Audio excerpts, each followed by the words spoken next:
Hello, xin chào các bạn đã quay trở lại với kênh YouTube Review 5 phút.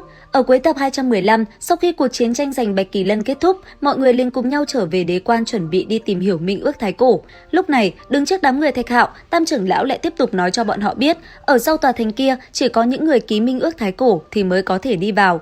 Cuối cùng, sau một hồi giảng giải, nhìn tất cả, ông nói, các ngươi có thể tự do hoạt động ở đây, ta có chuyện cần làm.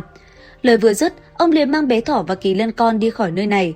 Thấy thế, Thạch Hạo cùng mọi người cũng lần lượt rời đi. Không lâu sau, rất nhiều người đã cùng nhau tiến vào bên trong một tòa thành gần đó. Thế nhưng đặc biệt lần này, khi Thạch Hạo vừa tiến vào, anh ấy lại gặp lại một vài người quen cũ cũng có mặt ở tại đây. Nhìn kỹ lại một lượt, Thạch Hạo chợt nhận ra có cả Thanh Y cũng ở đó. Bởi vậy, anh ấy liền nhanh chân tiến về phía của nàng. Sau đó, thanh âm vang lên nói, Thanh Y, rốt cuộc cũng gặp lại rồi. Nghe vậy, Thanh Y chỉ nhẹ gật đầu, gương mặt khẽ thẹn thùng. Nói thêm vài lời, hai người liền xoay người tiến vào bên trong. Đứng trên thành, nhìn thấy hai người kia như thế, Nguyệt Thiền có chút không vui. Còn hai người kia đang đi cùng nhau, sau một hồi nhắc lại chuyện xưa, bất chợt Thạch Hạo lại đột nhiên nắm lấy tay của Thanh Y và đứng sát người nàng. Tới đây, Nguyệt Thiền cũng liền xuất hiện, thanh âm vang lên quát, buông tay ra. Mắc mớ gì tới cô muốn cùng chúng ta tiến vào thư viện thiên thần sao? Nghe được lời này, Nguyệt Thiền tức giận không nói thành lời, càng khiến nàng tức tối hơn là ở gần đó lúc này cũng có thêm không ít người đi tới. Bên ngoài, đám Tào Vũ Sinh thấy kịch hay thì không ngừng trêu chọc. Tuy nhiên, đang trong lúc chuyện tình tay ba diễn ra thì đột nhiên Tần Hạo lại xuất hiện. Thấy thế, Thạch Hạo kinh ngạc hỏi, em tới rồi à? Ba mẹ đã cho phép chưa? Nghe vậy, Tần Hạo chỉ khẽ gật đầu. Tuy nhiên ở xung quanh, những tiếng xì xào bàn tán lại không ngừng vang lên. Cũng bởi vậy, Thạch Hạo bất ngờ nắm chặt tay. Nhất thời, một luồng kinh lực màu vàng rực cũng liền tỏa ra. Sau đó, thanh âm vang lên quát, sau khi tiến vào thư viện thiên thần, nếu ai gây chuyện với em thì ta sẽ tính sổ với từng người. Lời vừa thốt ra, tiếng xì xào cũng liền chấm dứt.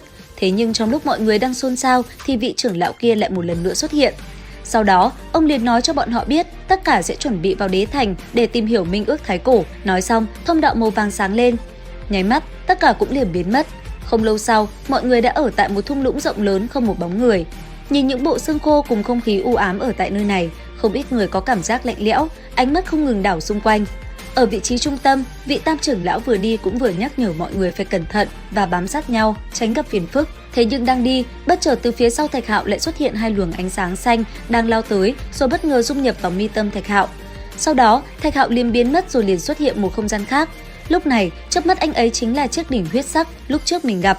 Tới đây, Thạch Hạo tự hỏi, Biên Hoang, vì sao chiếc đỉnh lại nằm một mình nơi này, có quan hệ với Biên Hoang?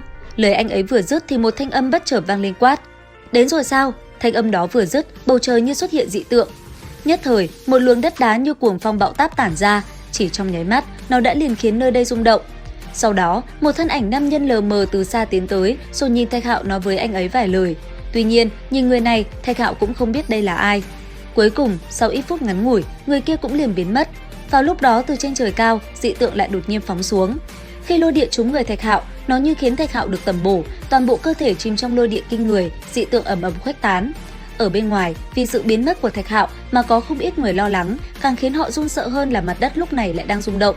Tới đây, vị Tam trưởng lão kia trên tay liền xuất hiện một quả cầu vàng chói. Sau đó, lão ta liền đánh thẳng xuống mặt đất.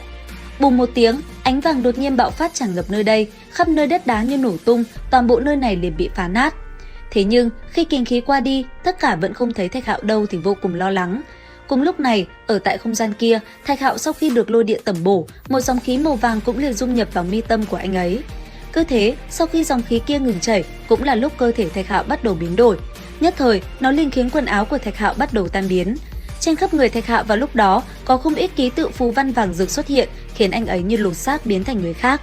Nhìn qua, Thạch Hạo lúc này đã trở nên vô cùng cường tráng, hai mắt cũng như biến đổi, một diện mạo vô cùng mới mẻ xuất hiện. Nhìn qua, Thạch Hạo lúc này trông cứ như một vị thượng cổ ma thần đầy lạnh lùng và mạnh mẽ.